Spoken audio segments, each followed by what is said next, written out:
Welcome to Beyond Movement Project. My name is Matthew Philly, husband, father, entrepreneur, and it's my mission to bring you people who are doing incredible things that will help you reach your next level. Join me as I look beyond movement to discover how we can become the most powerful version of ourselves. Let's go. What is up, Beyond Movers? One of the most impactful things and challenging things that I continue to strive for in my life is to take control over my emotions. It's common to live in a state of reactivity versus a state of proactivity, and that makes it so easy to lose control of the steering wheel and veer off the road towards who we aim to be. Today, we speak with a master at teaching high-performing CEOs and entrepreneurs how to own their thoughts, maintain a firm grip on that steering wheel, and ultimately lead a more purposeful and impactful life. This is episode 3 with Matt Yates. Matt Yates. Man, I'm super stoked about this because I think you and I are going to have an incredible conversation. You're a life coach as well as a business mindset coach. This, I feel like I relate to it so much. I vibe hard with what you do simply because I work all the time with both my kids, my family, and running a business where I'm responsible for many clients and quite a few coaches as well. So I feel like if you don't have mindset, a strong, powerful mindset, your journey as an entrepreneur, as a parent, is going to be filled with more struggles versus if you do not cultivate a stronger mindset. So this is something that I'm really excited to dive deep into. So maybe what we can do is kind of you start off by telling me a little bit more about your personal mindset journey and how you kind of got into helping others with improving their mindsets via either through life and just helping them with their regular life struggles or, the ups and downs of entrepreneurship. Yeah, sure. So there's a lot, a lot in that question. So I'm going to do my best to unpack it in a short, simple, sweet way. So really, when I reflect on, what I do now, there are kind of two main pillars that I draw from. And the first of those two really is mental health. So for me and my journey, mental health has been a huge piece of that, from like my own throes with depression and anxiety and working through that at various stages of my life. And just when I look at my mom's side of the family, so she has 3 brothers. I've got tons of cousins. Like 80% of just my mom's side of the family alone struggles with some sort of mental health condition. My grandfather actually a couple of years ago passed away from Alzheimer's, dementia. There was Parkinson's mixed in there, but a lot of what he suffered from, and I watched him deteriorate. And he was also an entrepreneur. He was always very stressed and very rigid. And I watched that really deteriorate him. So mental health has just been a big piece of that. And then the second piece would be I currently live in Los Angeles. I moved out here. It'll be 2 years this upcoming Halloween. So between 1.5 years and 2 years at this point. But before moving here, I lived in Washington, D.C. for 3.5, almost 4 years. And while in DC, I worked for a big international consulting firm doing business management consulting. Okay. And so I was in the big room, with the C-level executives and all of that, with these big companies, big corporations, and some of these companies, I mean, they would be paying upwards of $1 million to have myself and all these other consultants in there to just be breaking down all of these systems and like implementing all these processes, procedure, strategy, like running reports, auditing, all of this stuff. And somehow things would still, quote unquote, go wrong. How? Like, how's that happen, right? And what I started to realize and see was that anytime something would go, quote, wrong, and I'll explain why I use quotes later, it always boiled down to a thought or thoughts that someone in leadership had about what could or couldn't happen, or could or couldn't actually be done or accomplished. It like there was more than enough strategy. There was more enough, with the systems and all of this. It was mindset, really, that I could always trace it back to. So the intersection of mental health and then that experience kind of led me to where I am now with my work that I do as a coach. And I call myself a life coach, but to this day, I still don't love that title necessarily, but I don't know. It's hard to put into words what it is I do and the dynamicness of my work. Why But don't life, you why don't you love that title? so I don't love any title, to be honest, because I look at here. So life coach is a title I use because it is what connects with people, right? It's what people hear that term and they understand it. So it Right. helps to bring people to me. But the work that I do, life coaching, the reason I frame it that way, I work with primarily entrepreneurs and business owners. But really, anytime someone comes to me, they always think they've got all of these like business problems, right? And there's no such thing. There's no such thing as just a business problem that is siloed to your business.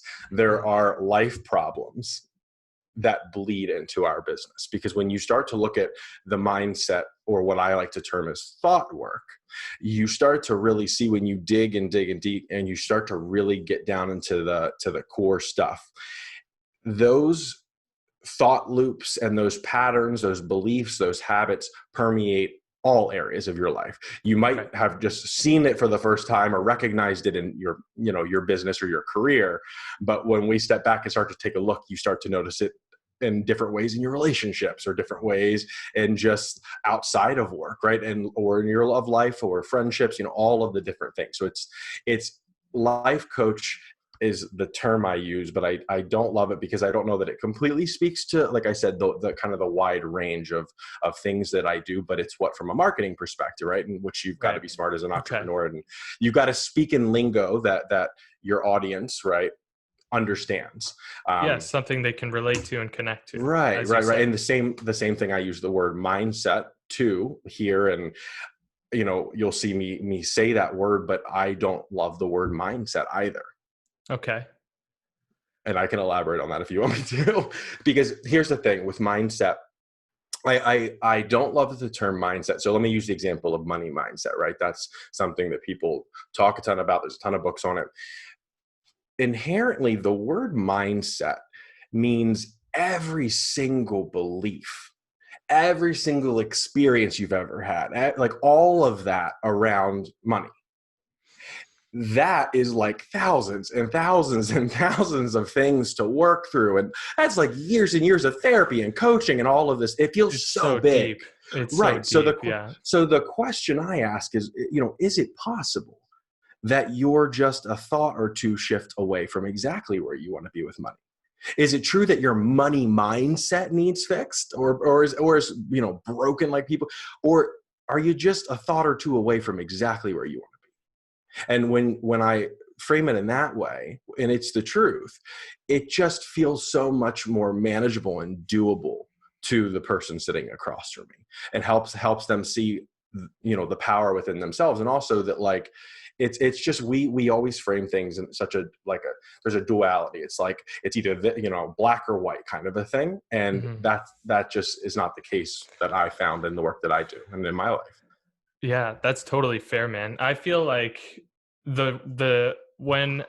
what determines a good coach in a way is when a coach is asked a specific question, the answer is almost always, it depends, right? Like, again, it's never black and white. There's so many different variables, right? So I totally understand where you're coming at from that, but I kind of want to jump back to the point where you were talking about how deep these habits go, and how deep these thoughts and beliefs that are rooted in us. I was recently watching something on Gaia. It's like a spirituality app. I love Gaia. Absolutely. There's a series on there right now called Rewired by Joe Dispenza. I guess Joe Dispenza is my number one. Joe Dispenza, of all of the people that I've ever read, authors that I've read, or listened to speakers, Joe Dispenza, I would say to this day, is the number one person that changed my life. That's Absolutely. incredible. I So love him. going back to what I was saying, Rewired. This is a series that he's kind of Hmm. educating and teaching you through, Yep. and it's basically the idea behind it is to go back and understand what thoughts are kind of wired into your mind and Hmm. how can you possibly rewire them Hmm. to help you be more successful. So I've been Hmm. watching this series and it is completely mind-blowing. Like I can't have my phone anywhere near me. I can't be having a conversation or else I'm going to miss something and then I'm lost. So Oh, absolutely. I've had to rewatch episodes Yeah. multiple times, and I'm like, holy shit, dude, this is like Yep. it goes so deep. Hmm. And one of the things he says in some of like quite a few times throughout the episodes is that the by the ages of 0 or 1 to 6 years old, Yeah. your brain is specifically mostly wired as a subconscious or unconscious. I'm not sure if those two are the It's same thing. the formative period of, yeah, yeah, absolutely. Yeah, That's so when, like, I think it's like essentially 80, 85% of our subconscious is formed. it's insane. So essentially, Yep. what he was saying is that through those years, you're basically not thinking analytically whatsoever. You are literally just taking in information, and Absolutely. that is it. And that literally forms who you're going to be for the Hmm. most part Hmm. as you grow up. So Hmm. that scares the shit out of me as a parent, to be honest. So that makes me feel like I'm so there's a big area of vulnerability there that I Yeah, feel like I always have to be aware of, and it you sure. know as it scares me, I feel like it also makes me a better parent because I'm always aware, or Absolutely. at least I'm trying to be always aware, and it makes me do things and go the step above to try and be that better parent to teach him things and teach. Yeah. I have 2 kids, a young son and a daughter. My daughter's still too young at this point. That's why I'm specifically referring to my son. Um, to try and teach him things that I am learning about myself now.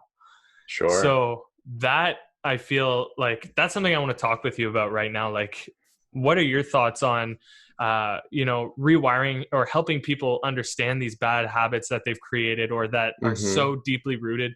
How would you go about kind of changing these Yeah. habits Well, that seem almost impossible to do anything about? sure, sure, sure. So the first thing I just want to, like, quickly touch on is, you said right there, bad habits. For me, in the way that I look at just kind of everything, there really is no such thing in my mind as good or bad or right or wrong at the end of the day through the eyes of the universe.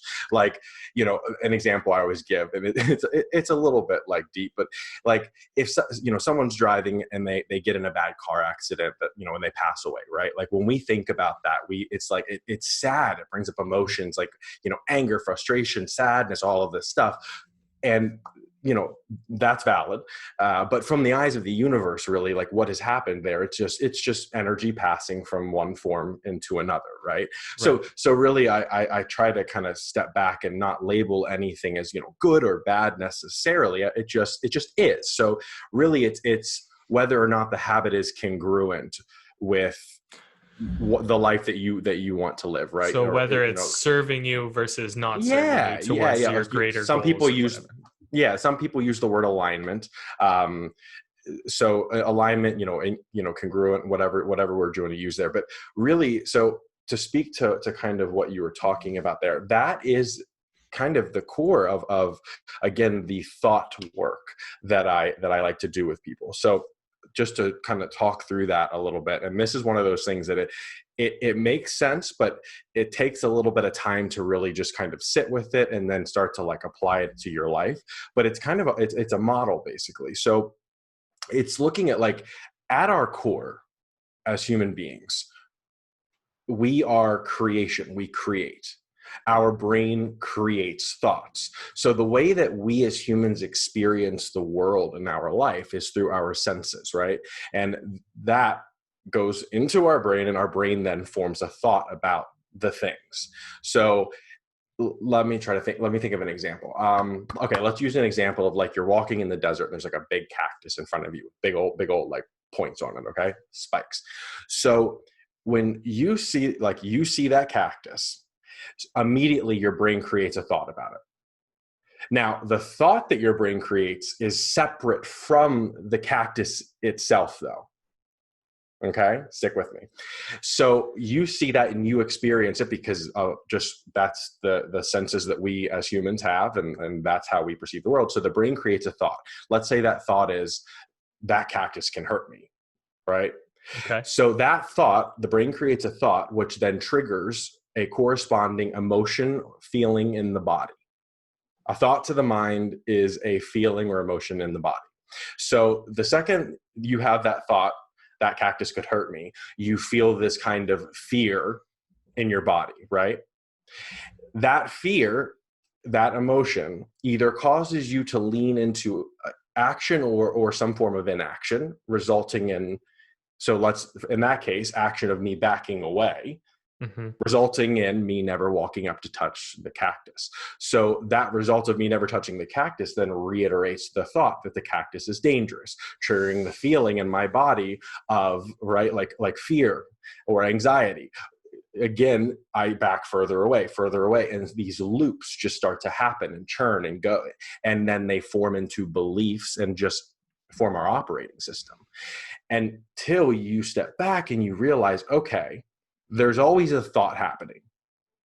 If I feel anxious today, okay, well, there's a thought, or there are thoughts happening up in your head that are causing that corresponding feeling in the body. What are those thoughts? And starting to work to identify those thoughts, because oftentimes those thoughts are happening in our subconscious. They're not thoughts that we know we're even having. And so when you start to identify that thought,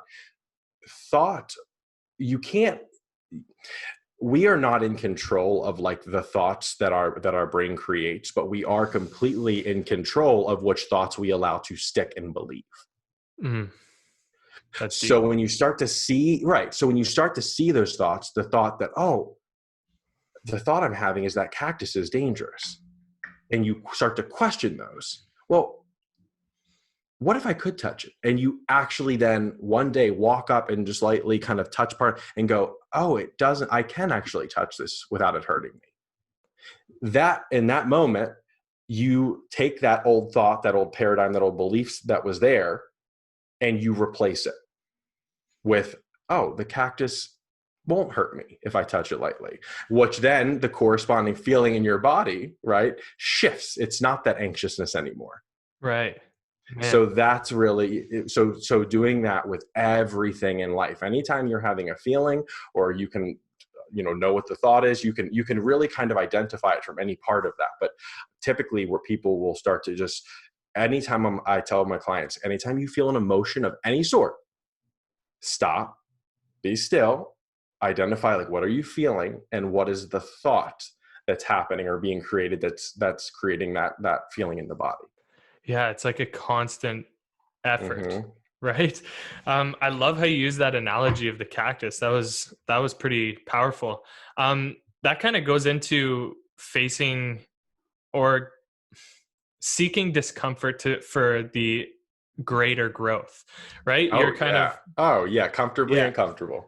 Yeah, seeking discomfort, facing your fears, stepping out of that comfort zone. There's always some form of, in today's society, I talk about this a lot. In today's society, we're so focused and stuck and basically conditioned to seek out comfort, Netflix, convenience of any sort.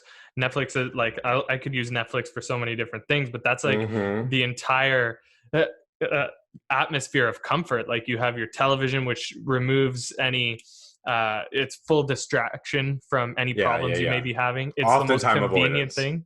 Right. It's the most convenient thing possible. Amazon is another example. You don't actually have to go see anybody, but we're like conditioned to seek comfort and convenience at all costs. So I'm a huge fan of actually seeking discomfort to see and pushing yourself to that outer limit to see what's out there, and kind of use that as a tool to help you in all sorts of areas in your life. And for me specifically, a lot of this comes down to parenting and business. I want to improve my performance as a whole, as a parent and as a business owner. And then I have Mm-hmm. my other hobbies, such as like my health and my fitness, that's something that I absolutely try and improve my performance on as well. But the greater thing, and basically I'm using fitness to improve my performance in business and as a parent. So Sure. really it all comes down back to that. But for me, that's what I really strive for when I push into these greater discomforts. So I'll use running as an example. I previously was into powerlifting, weightlifting, CrossFit. I was a barbell athlete for many, many, many years. That's where I'm most comfortable. And I feel like that's just my wheelhouse. It's easier for me Mm-hmm. and it's more Mm-hmm. comfortable. Recently, I've taken up running, and it doesn't matter when I'm running, how far I'm running. Within 3 minutes of starting to I say, run, bless your heart. it sucks. It I sucks. know. Within It's three hard. You know, it's minutes, not I'm having to talk to myself. good. I'm having to talk myself into continuing and finishing Yeah, what I started. So that absolutely. right there is kind of a metaphor for life for me. Finishing Mm-hmm. what you started and pushing through the suck. Mm-hmm. So that's a good analogy, and a reference that I wanted to bring in for that. Pushing into that discomfort and that Sure. outer layer of that comfort zone to see that growth. Yeah, absolutely. This is something I talk to people about all the time. Like i- discomfort. So, I mean, this is primal hardwiring, right? Like back in the caveman, cavewoman days, right? There was a point when that caveman went to walk out of the cave, right? And the body or the mind went, whoa, this can't happen. Survival, right? There's a saber-toothed tiger out there that could take your Right. damn leg off. So what happened was, as you know, the caveman went to step into unknown territory, the brain signaled the body like to feel discomfort, like uncut, don't go out there, don't enter that unknown terrain, right? Right. So that it's ironic almost that survival mechanism that helped us to be here today now in 2020 is arguably one of the biggest like destroyers of dreams, right? Because it no longer, that wiring is still there, but it no longer serves us in the same way that it used to. So really the reframe for me with discomfort is realizing that discomfort is the prerequisite of growth. It is wired into us to be that way. If you are stepping into a new level, unknown terrain, whatever you want to call it, then you are going to feel discomfort. We're wired that way. Therefore, when you start to see that and understand that, at this point with myself, if I'm not feeling uncomfortable, then I get uncomfortable. Because if I'm not feeling that discomfort, then I know I'm not growing. I know I'm stagnant. I'm being complacent in my life. So you really reframe it, and again, you get comfortably uncomfortable. And so, like you said, like at this point, I seek it out. I know that means that I'm pushing and expanding and just stepping into that unknown territory, that new terrain. Certainly, I love how you said that. Discomfort is a prerequisite for growth. I every have to time. use that. That's unreal, Absolutely. and I never would have thought of it that way. Yeah, it is the sign to yourself that you are growing, that you are stepping into a bigger version of yourself in business or as being a parent or in any area of your life. Yeah, Yeah. absolutely. So in this day and age, when we're talking about stress, and stress seems to be so common these days, Mm-hmm. Mm-hmm. and we're not, for the most part, we're not very well equipped on how to manage this stress. Right. So can you kind of elaborate on something, Yeah. some I mean, so like tools? with stress, like it makes me think of like one of those like National Geographic documentaries, right? Like it's that scene where like there's like a gazelle and like a lion, and that the lion goes after the gazelle, and the gazelle just takes off, right? And it's just running, that fight or flight, that stress, that adrenaline, right? We have it, animals have it because it was for survival. It is for survival. What wasn't supposed to happen or isn't supposed to happen, I suppose, is the words I want to use there, is to live in a perpetual state of that stress. So in that documentary, if you notice, like, let's operate on the assumption that the gazelle gets away. No gruesomeness there. So the gazelle, though, is just running from a lion, was like, so close to losing its life in that fight or flight. And then, 5-10 minutes later, you look and the gazelle is just back grazing in the grass, right? Just calm as ever, because it, in the moment when it needed to switch into that adrenaline spike, that fight or flight, it did.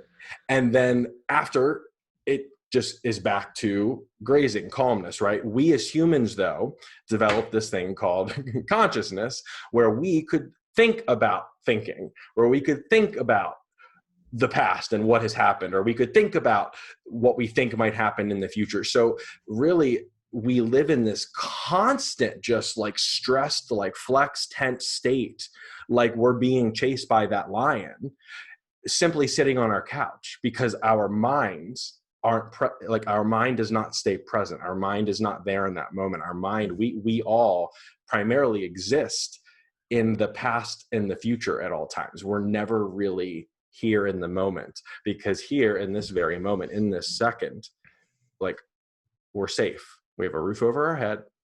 Like, we have food to eat, where we are safe. But our mind doesn't want to be here. Our mind wants to think about, like, what the friend did to you yesterday, or like how stressed you are with, getting both of your kids all the places they need to be, or thinking about, like, what's going to happen with coronavirus, like, over the next couple, they wants to live everywhere but here. So really, with the stress, it's about using stress, and when you feel stress, as a guidepost, as a tool to signal you to know that you're not present, to know that your mind has drifted and is somewhere in the future or somewhere in the past, and it's not here in this moment, and this moment's all that's actually real. So one could argue that being present is the way to overcome stress. Sure. Well, it could be. I mean, being present, if you're feeling stressed, being present in the moment allows you to see and experience the stress and sit with it and ask yourself. It's really like, hey, stress, like, what's up, man? Like, how you doing? I see you here. Like, why are you here? And being present with that stress, and allowing yourself to just sit with it and understand, like, where it's coming from, like, what's actually going on. And again, oftentimes, if you're feeling that in your body, then there's a thought or thoughts happening in the mind. It's our inability to ever sit still. It's our addiction to the word busy. Like, I don't know when it happened, but at some point, saying the word busy became this, like, trophy. And it's absurd. it's so silly, because we're just, hey, how have you been? Oh, just, I'm good. I've just been super busy, right? Like, that's what everybody says. Why? Why are we so busy running around doing everything but being with ourselves? Well, oftentimes it's because we are afraid we're scared shitless to sit with ourselves and actually, like, look inside to see what's going on. Yeah, it sounds like people just also don't want to seem lazy. They care so much about what other people say. What other people think. If you ask somebody, how you doing? And it's somebody who's you're very close with, your natural reaction is going to be, I'm good. How are you? Even if you're feeling like total shit, you don't want to, part of it may be that you don't want to burden the other person with your issues. But Sure. if it's somebody who genuinely cares and, would be happy to help you, you still don't want to seem like there's an element of weakness there that you can't manage, you can't control on your own. When in fact, I don't know a single person that wouldn't benefit from some help of just venting even, Oh my God. Yes. Like, we as human beings, and this is a big part of coaching, is listening, right? Like, a huge, like, we as human beings, more and more and more, we want to be heard, because people don't ever feel heard. There's nothing worse than being in a conversation and you're sharing or you're talking, and you watch the person across from you. You say something and you just watch them, like, grab onto it and, like, formulate a response, and they're like chomping at the bit to try to like tell you what that response is. And it's like, yo, I'm not done talking. Like, I watched your brain click off 2 minutes ago. Like, you haven't heard anything I've said since that point. So like, we're so focused on like wanting to speak or wanting to respond instead of just listening to people. Like, if we all challenge ourselves to just listen a little bit more, and listen without allowing ourselves to like sit there and try to want to respond, that's one of the most powerful things you can do to show up for somebody, right? Because like, you have all of the answers you need in your life inside of you. You have that power. And as a coach, it's not my job to give you an answer to a tough question. It's not my job, right, to tell you what to do or what not to do. It's, as a coach, I get to guide, and I get to, at the end of the day, help you regain that power, or see that power again that you have to make that tough choice, to do that hard thing. Right? There's this thing in the coaching space where so many people on the client side and the coaching side think that coaching is like, I'm a coach and I'm here to help, give you answers and give you advice and help you make those tough choices. No, you as a coach are there to help your client see that they have that power within themselves, that they have those answers within themselves, and help bring those to the surface. Help them find the tools within right. themselves to, because my answer to the question is irrelevant to you, because I'm not you. Right. Everyone's different. Everyone has a different perspective. Right. Absolutely. Yeah. What you were saying earlier, there's that saying that people have the intention of listening to respond versus listening with the intent to hear what the other person is saying. Now, I don't know what the exact quote is, but that's basically what it boils down to. Yeah. That's huge. That is absolutely huge. Mm-hmm. And, that right there is kind of a recipe for a deep conversation, and being able to take away from the conversation versus trying to constantly add. Absolutely. Right? Absolutely. If we, like I said, if we all just challenge ourselves to just listen a little bit more. And, that's where, and earlier you were talking about, I can't remember exactly what you were saying, but I jotted down a little note here about imposter syndrome. I think you were talking about when just, scared being, like when it comes to parenting with business. And that's when, imposter syndrome can creep in. And a lot of times I think that's where it's one of the reasons we are constantly wanting to respond and provide that advice. It's like we want to feel like an authority, or we want to like make sure that we're adding the value, and we don't understand that, like, truly, again, listening, being present and connecting and there in that conversation and just hearing that person is arguably what they need more than any words that you can say to them. Right. And I also wanted to talk about the imposter syndrome, and what you said earlier about being, it can be scary as like a parent with business.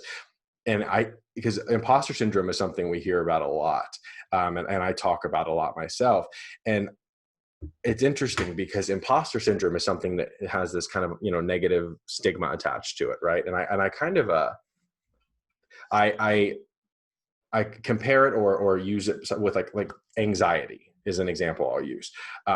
To explain imposter syndrome and my thoughts on it. Like, anxiety is this thing that, and there is a threshold with anxiety where it is unhealthy. I've been there. Trust me.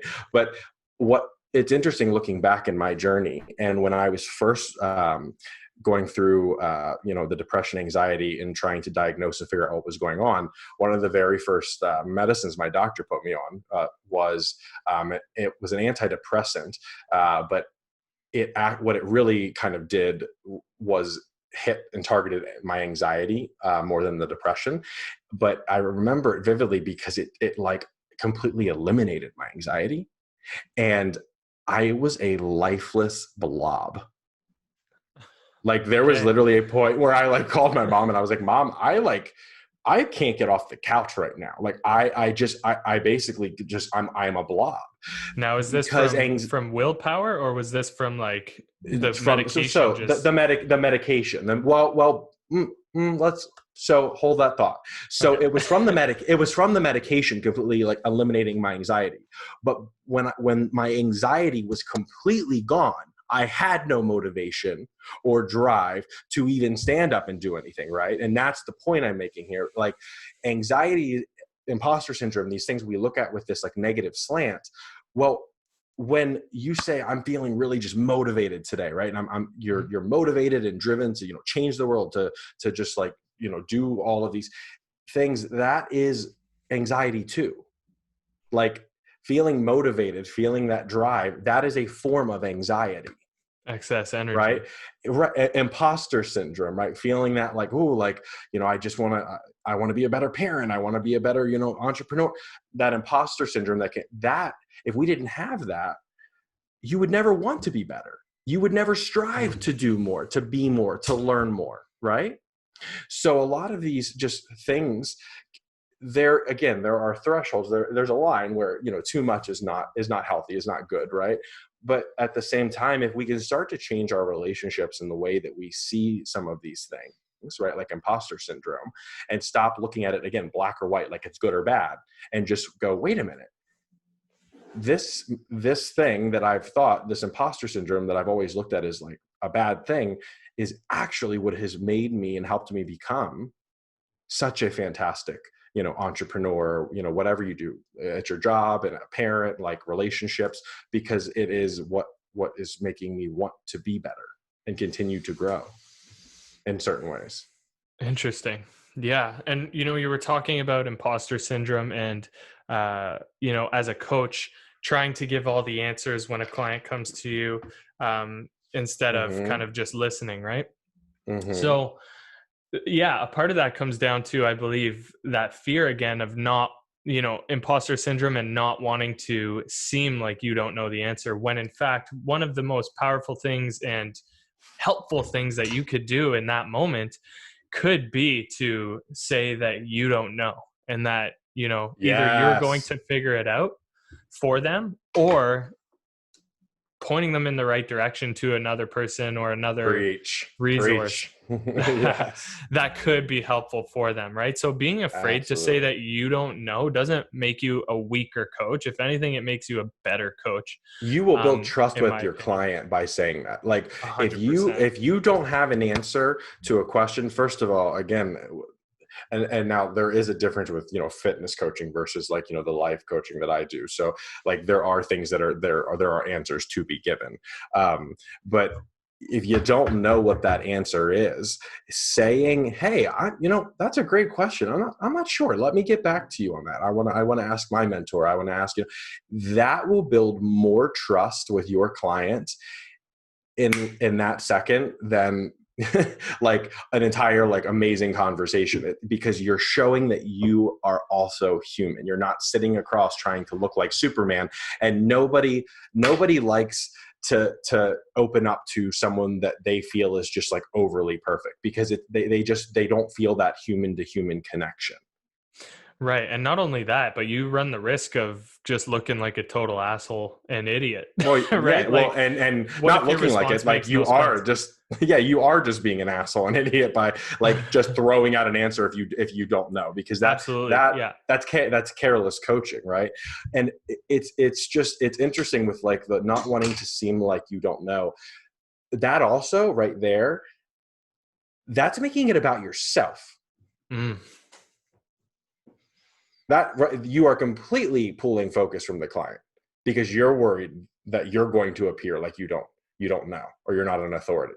That's your own shit coming out, and that is a hard thing to learn to navigate at first. But again, when you really step into powerful coaching, a big piece of that is removing your humanness as much as possible in that conversation, right? Because Humility, again, man. yeah, like your thoughts, your opinions, like what you think they think about you, that's all irrelevant. And that's about you. That's your own stuff. That's not about the client or the person sitting across from you. And this is further than coaching too, right? This is just in any conversation or in any situation. What is up, Beyond Movers? I just wanted to hop in here quickly to say that I'm so stoked that you're listening in on this conversation. I always do my best to pull interesting and powerful information from my guests to give you an opportunity to learn from the best. If you're enjoying this episode of Beyond Movement, I would love to hear what you think, and it would mean the world to me if you would leave an honest review. Tell us what you're enjoying, what you think, and I will continue to bring you the greatest minds that I can get my hands on. Don't forget to take a screenshot and post this in your Instagram stories and tag us at matthew.j.philly and beyondmovement.project so we know you're listening in. Okay, so let's get back to this conversation, and as always, let's go. I feel like this is a great segue to diving into the topic of taking responsibility. Yeah, let's do it. Let's talk about it. Responsibility, one of my favorites. One of my favorite books on this topic that really kind of spoke to me at this point in my life where I was really struggling with discipline. And this is discipline was basically my word of the year. Like, I was like, fuck it, I'm not taking responsibility for my goals, my actions. Like, I'm going to change that now.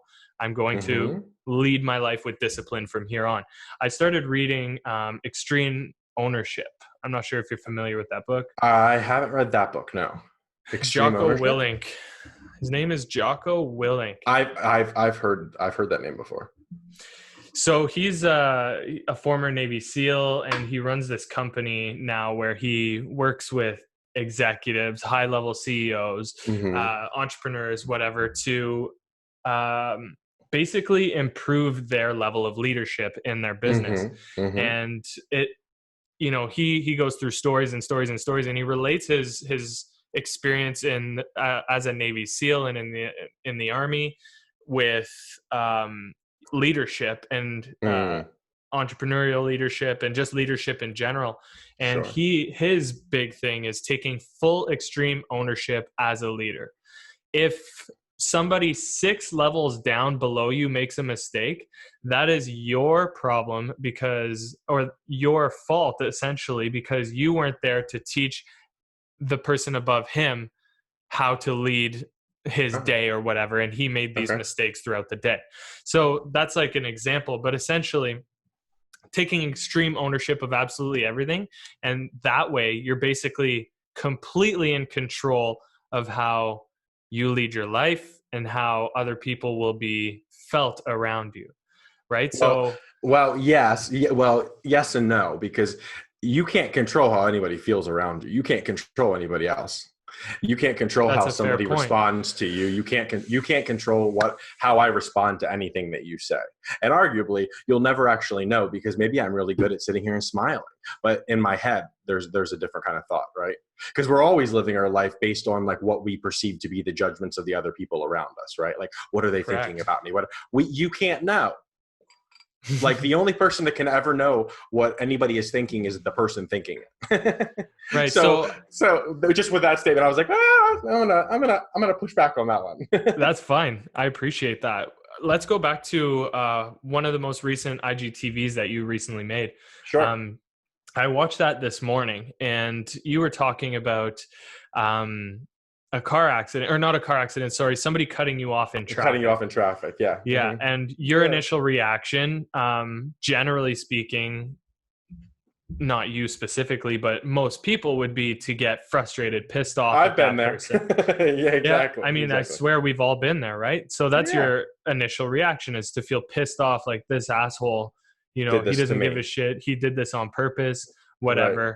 Meanwhile, you don't know that other person, they could have gotten a call from their wife or whatever, and, their wife is in the hospital, so they're going as fast as they possibly can, whatever. You just don't know the situation. Yes. And really, it could have come down to, and that for a lot of people will put them in a bad mood for Oh, a absolutely. solid chunk of their day. That's some Joe Pushing Dispenza. in. Like it just stays there and you'll just turn and turn and you bring the past into the present and just relive it over and over. And because that's the crazy thing too. Like when you are like thinking about something like, so someone cut you off in traffic and it triggered you because you haven't listened to this podcast yet to hear about how you're actually responsible in that moment.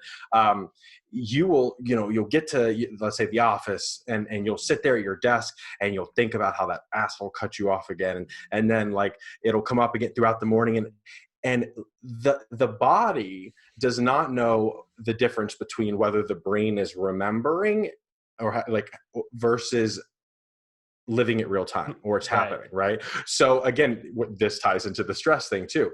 Every time that pops back up and you allow like you allow that thought to just kind of simmer and be there, you're reliving it again.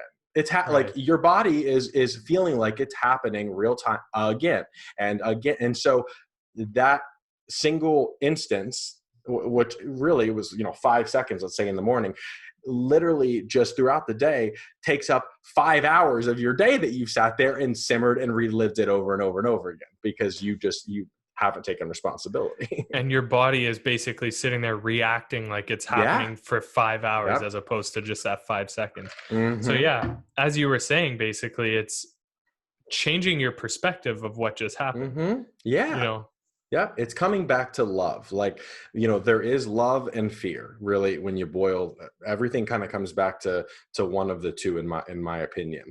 And so it's stepping into the compassion to that love again, like you shared.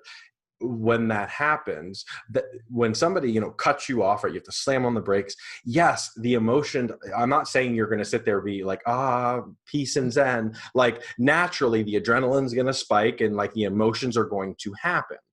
It's being able to detach from those and take responsibility.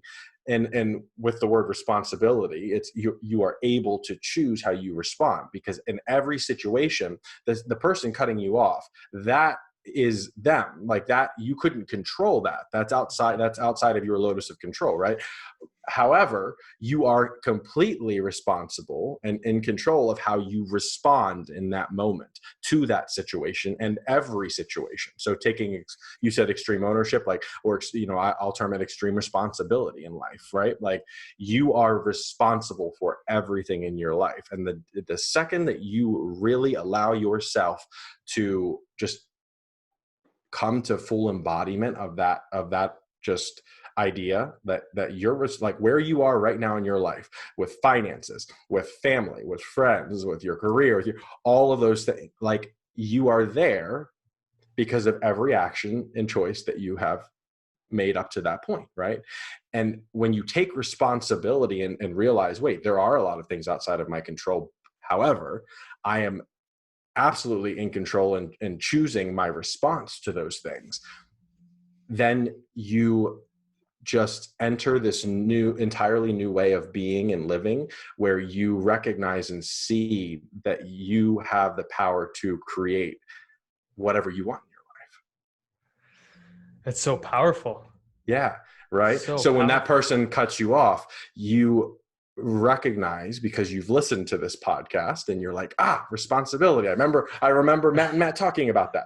And you realize, like you said, what if that's a father who just lost his job, right? And has a wife and 2 or 3 kids at home. He's like, how am I going to like support my family, put food on the table, right? When you realize, again, this random person who you've never met and does not know you, and you do pulled in front of you, like they did not maliciously try to run you off the road because they're trying to be malicious, right? It's not about you.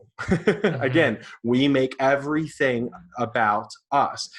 And when you step into that compassion and go, wait, that person has just as much going on in their life. Their life is just as complex and they've got just as much they're struggling with as I do. Then you step from, like the example I used in that post was like, instead of flipping them the bird, right, the middle finger, you throw them the peace sign. And there's a 1 finger difference between the like F you flipping them the bird versus throwing them the peace sign and just going, hey, I'm not sure what's going on in your life, man, but I'm just sending you love and light. Right. And I feel like that comes down to so much awareness, right? Like Hmm. being aware of those emotions that come up and not letting them kind of, or not becoming a slave to those emotions. Yeah, they're not So, you. Your emotions are not you. Like, yes, they're strong. You feel them, but that's where we live in a world where, a majority of people they're just asleep. They're asleep at the wheel.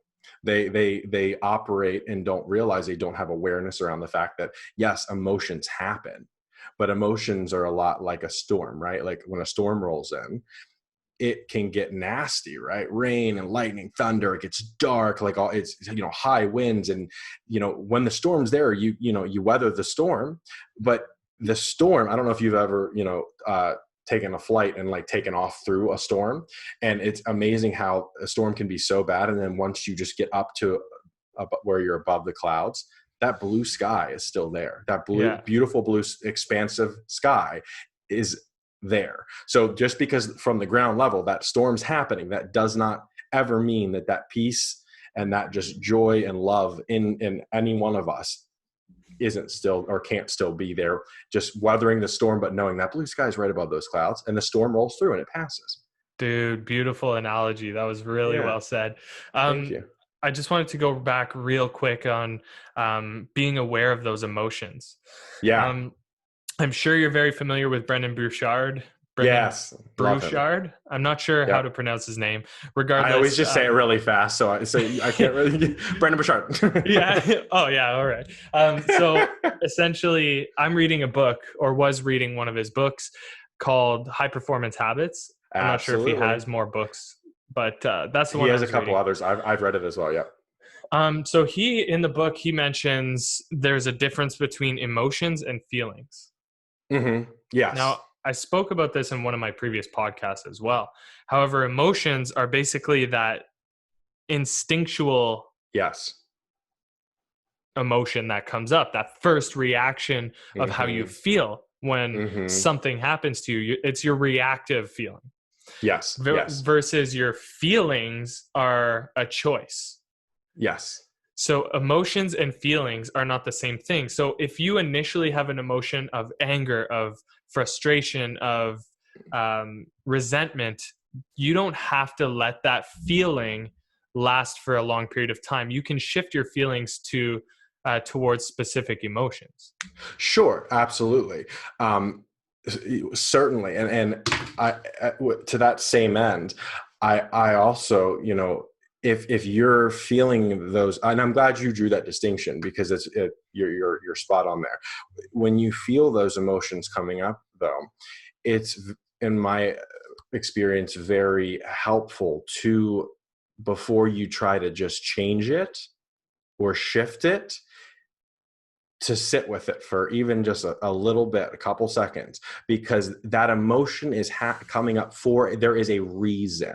And sometimes we can get really good at like leaning into the, oh no, like I can shift into something else, or I can put, and while that is helpful in certain circumstances, that also a lot of times is just prolonging or avoiding and pushing away, digging a little deeper to figure out what's there, because whatever's there is going to still be there, and it's going to keep coming up and keep coming up until you like step into like the stillness and Mm. start to cultivate awareness around what's really happening underneath of here, what's really causing A this deeper emotion understanding of your to keep feelings, of your coming up. emotions. Right.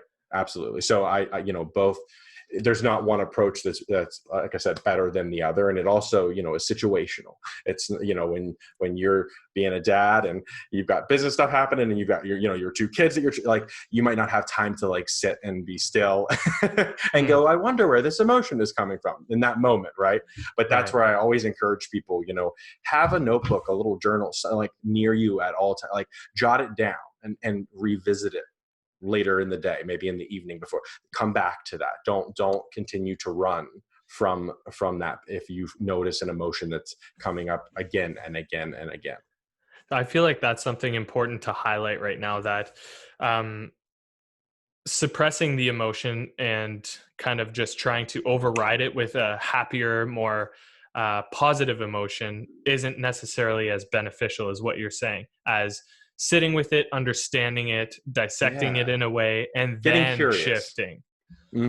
I always think about like bring like cultivating that inner child, that like 5-year old you type of a thing, like coming back to, when the days when, what are you going to be when you grow up? I'm going to be an astronaut, right? Like, and you Mm. meant it. Like there was nothing that was going to stop you, or like our imaginations, we like the floor was lava, that game, like just the Still floor play was that game, man. lava, right? Absolutely. Right. And then, and the curiosity, like of, the child that'll, you're, I don't know if malls are still a thing, but back in the day it was.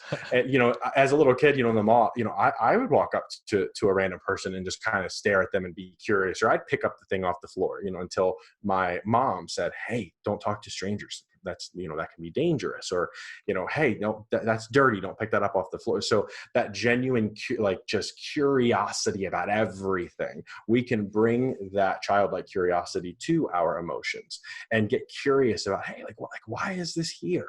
Right. And it's, again, when you shift from fear, which is avoidance of the emotion, it's suppression of the emotion, into love and curiosity of just, hey, like anger, hey, anxiety, like I see you, I'm not going to deny that you're here, like what's going on, like what's up, why are you here, type of a thing. It's just fascinating what we can find and discover about ourselves, just by simply being okay and giving ourselves permission to have the human experience, which involves emotion.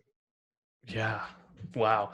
And the topic of curiosity in itself, that's something that's pretty interesting as well. You hear a lot of people will say, I'm not creative whatsoever. That's Right. a hunk of shit. Yes. No, that's not. So you We hear, are creativity. Yes. Yes. But we hear it all the we're, time. yeah, you hear it frequently, and we are creative beings. However, a lot of times these feelings, as you said, as a child are suppressed. Right? We're kind of Absolutely. taught not to be as creative as we once were. And that's Yeah. something that we've learned. So when you hear somebody say, I'm not creative, or I just don't have that creative mind towards whatever, that's basically a learned feeling. Oh, That's absolutely. Are you and familiar with Steve Chandler? never heard of them. So he writes a book called The Prosperous Coach and talks about this exact thing. And the example he gives is of his grandson, who's like 3, I think. And he goes, if I go to my 3-year-old grandson and I hand him, a pen and paper, I say, draw me a picture. He'll take it, he'll run, and he'll draw. He said, but when my grandson is 30, if I look at him and hand him, a pen and paper and go, draw me a picture, what? He'll look at me and go, are you crazy? Like, I can't draw. Or like asks his 3-year-old grandson, like, sing me a song. He'll just belt out something. At 30, his grandson like, are you serious? Like, I can't sing. I'm a horrible singer. And the question he raises is, where did that go? Mm. Where did that creativity? That is a skill set. We all have that in us, but we allow these stories and the things that we're told and the experiences that we have, these layer after layer after layer after layer, just build on top of that just authentic, true, creative self that in being that each of us are, to get to this point where it's like, I can't do that. I'm not creative. I'm not good at that type of a thing. Yeah, so being able to dissect your memories, that, and this is something that is, it, I don't claim to have, all the answers, or, be any special person, or have, what I'm saying? Mm-hmm. But being able to dissect your thoughts, which is a very challenging thing and takes years of practice to be able to Mm-hmm. go Mm-hmm. back and see, oh, this memory created this habit of mine, or Mm-hmm. when my mother said this for the first time, it created this thought loop in my head Mm-hmm. that causes me to act this way. So being able to go back and try and this is why I'm a huge fan of journaling, a huge fan of just basically living with your past self and just kind of dissecting what it was that went on as a child, and kind Mm-hmm. of trying to see how that bubbled into something bigger. If you can go back there and see what has happened and how you kind of grew from that, that's a great way for you to kind of overcome what you currently are right now.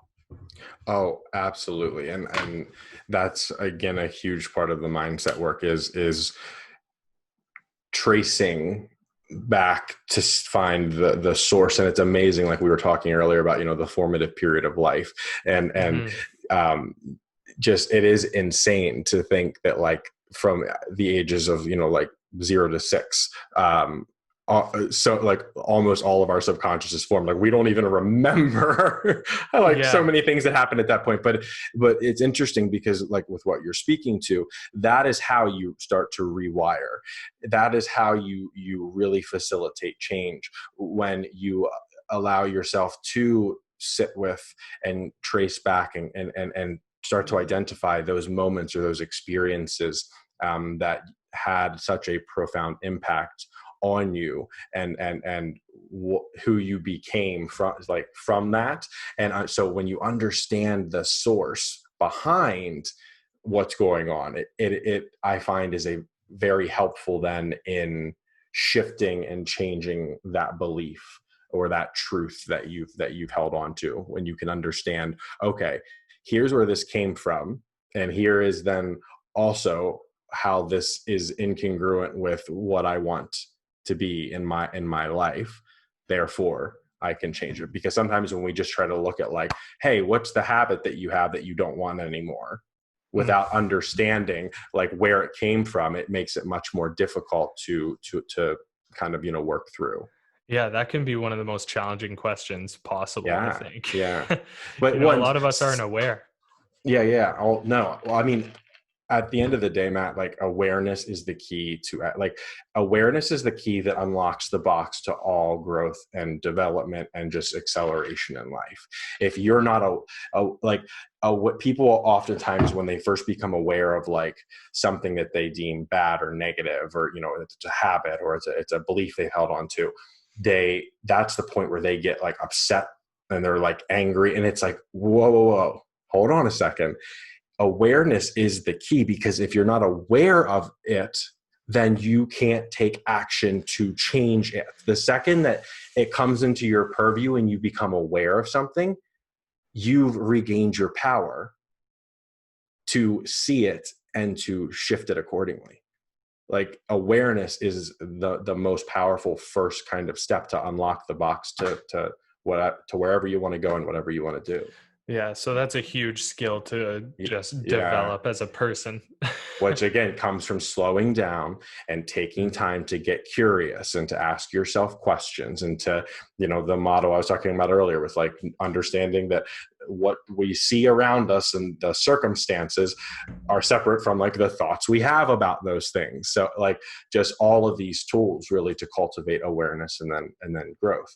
And the one more point I wanted to make, I just think it's a really cool way to look at obstacles and struggles and problems that we all experience in our life.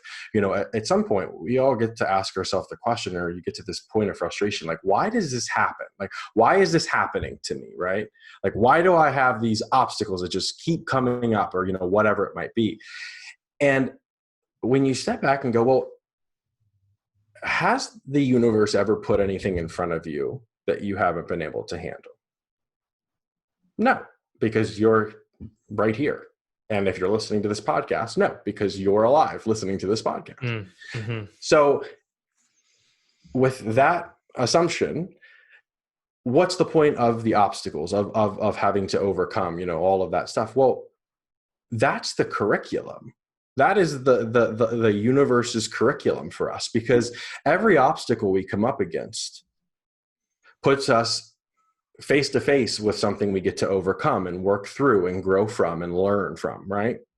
Hmm. So what if every obstacle, really, that is the curriculum? Those are the lessons and the things that we get to learn to just continue to grow and accelerate in our life, right? Like it's like the 4-minute mile, that that barrier of like a human being able to run the 4-minute mile was something. And I forget the year that it finally happened, but it was just literally forever and ever and ever and ever and ever. It was this barrier that they deemed like humanly impossible to break, Right. until the day that it happened. And the day that that 4-minute mile bear was broken, it was under a month later or around a month later, a second person did it. And within the following 6 months, there was, I mean, and I don't know the exact number, but there was like 5 to 10 people that had done it. And it just continued to go. So how for 100 years was this barrier not able to be broken until the day it was? And then all of these people started doing it. Right. Unreal, man. Yeah. Unreal. It's the I just want to power let that of, sink in for a second. yeah, Like that is right. deep. So Yeah. true though.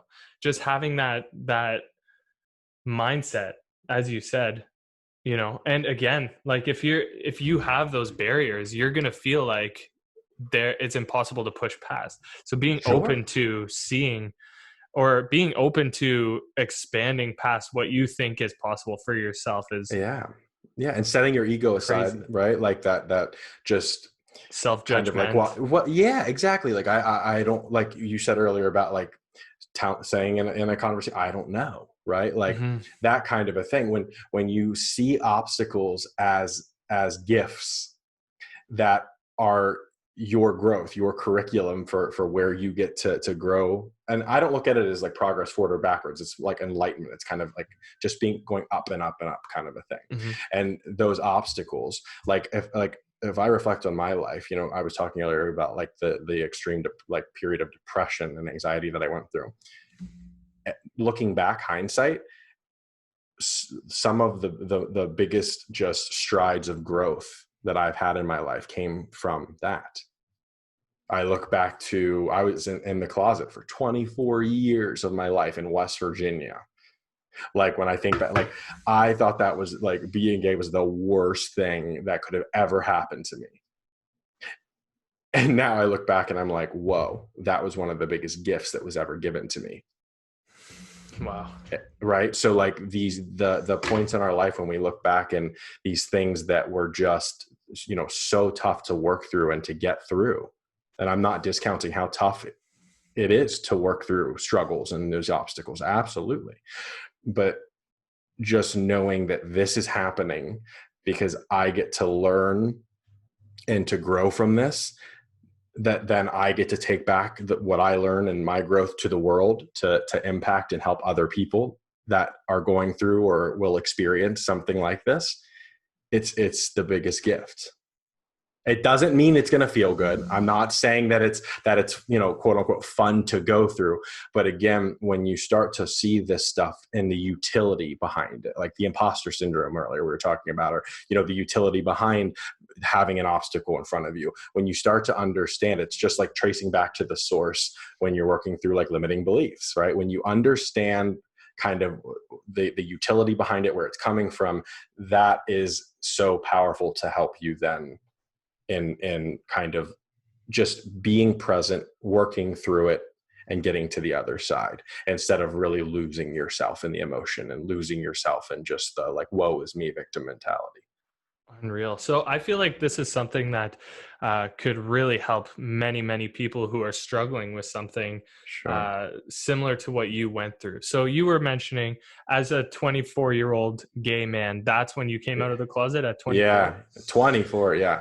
Okay. I'm not sure if that's young or old. I guess That's it's, what, you know, that's a great, it's one of those things where it could have been earlier, certainly, but you know, it was, for me, my time was kind of my time to come out. right. But luckily, you know, at every single just day, it gets easier and easier, or not easier per se, but just, you know, it's more and more accepted, and, you know, kids are coming out younger and younger, which is Right. beautiful.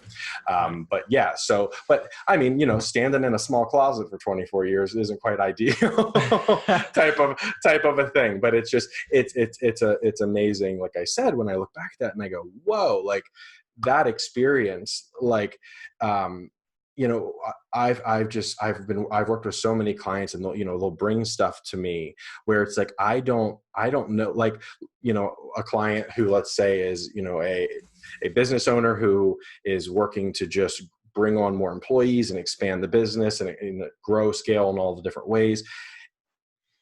I don't know what it's like to be a female, and the barriers and obstacles that they face, in business, right? And just, oh, you're a woman, you can't do that. Like you can't have your own business, that kind of. I don't know what that's like, but I do know what it's like to be to be someone and to feel a certain way, be that people say, hey, like that's not real, or like, no, you don't experience that, or just so it's interesting how I can use that, and have been able to, and will continue to be able to connect and totally empathize with others on experiences where I haven't had that exact experience they have, but I've had my experience that I can pull from to totally just connect with them on it. Interesting. So here's a question for you. As I'm not sure if your depression kind of intertwined with that kind of time frame for you. Certainly. But do you feel that coming out of the closet was something, and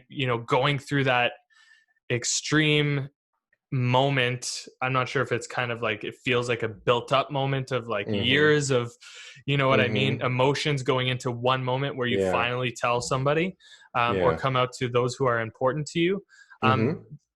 Did that play a big part in kind of overcoming your depression or overcoming your anxiety? Was letting go of something that was holding on to you so deeply rooted, and that you knew for, I'm not sure how many years, but likely for quite a while, that must have felt like a massive weight off your shoulder. But did that help you overcome a lot of mental weight at that time? So it depends. Yes and no. First of all, I acknowledge you for asking this question. I think it's a great question. And, it's one of those things where that was the story I told myself, that once I, finally spoke it out loud, that it would all be hunky dory. Was that the case? No. But at the same time, it was a huge weight off my shoulders. There was a big release with that, certainly. But when after I came out, and that there was this whole other side to it where it was like, wait a minute, like, a lot of gay men, like, I don't want to put on heels or wigs. Like, I don't want to like just like the glitter. Like, that's not me either. And I was living in DC, which DC is a very gay city. And so I then hit this point where I was like, am I even gay? Because I don't want to listen to Britney Spears and do any of this stuff. Like, I don't understand. Like, I thought coming out was like the finish line. And now, so it was, there's never a finish line or an end destination that any of us will arrive at, that it's just like, okay, I'm 100% there, right? There's no such thing as there. There's always the next level of just, but that allowed me then to dive back in and get to then where I am now, where I realize that there is just a spectrum of people, and specifically in this example, gay men, and that I get to be true to myself and exactly who I am. And that is no better or worse. It's just different than, maybe what, another gay friend of mine, what they want to do. If they want to listen to that Britney Spears album, go for it. You won't find me sitting in the room listening to it though. So, so it's interesting. It's just that, again, it's back to that curiosity and that constant just openness to, no matter what level we achieve, whether in business, our relationship, any area of life, there are always going to be new things that we face. Again, it's our curriculum, and understanding that we don't have to, we don't need to, we get to work through that stuff. We get to see that obstacle and acknowledge it and work through it. Because that is the discomfort, lean into that discomfort, because that's the prerequisite for that growth, right? For growth, yeah. Man, I love how you kept bringing up Britney Spears. That's so funny. I always think back to her. I'm just like, all the gays love Britney Spears. I just don't understand it, but that's okay.